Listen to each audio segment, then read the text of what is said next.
Hyderabad central university ఈ రాష్ట్రానికి ఒక తలమానికమైనటువంటి విశ్వవిద్యాలయం. కొన్ని వేల మంది విద్యార్థులు ఇప్పటికే అనేక రంగాల్లో నిష్ణాతులై ఈ హైదరాబాద్కి మంచి పేరు వచ్చింది. రేవంత్ రెడ్డి గారి ప్రభుత్వం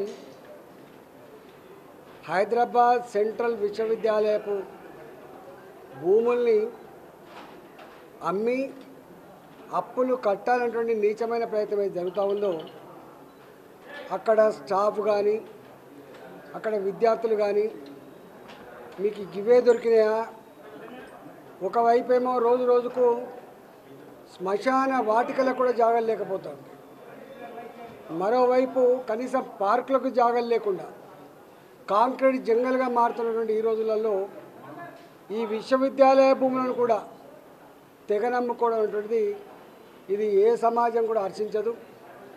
మరి రేవంత్ రెడ్డి గారు ఎందుకు ఇలాంటి ఆలోచన చేస్తుండో అర్థం కావట్లేదు. కానీ 15 నెలల కాలం నుంచి చూస్తున్నాం, ప్రతి నిర్ణయం ప్రజాకంటకమైన ప్రజా వ్యతిరేకమైన ఆలోచన తప్ప, తిరోగమనపు చర్యలు తప్ప ఏ ఒక్కటి కూడా ప్రోగ్రెసివ్ ఆలోచన లేదు.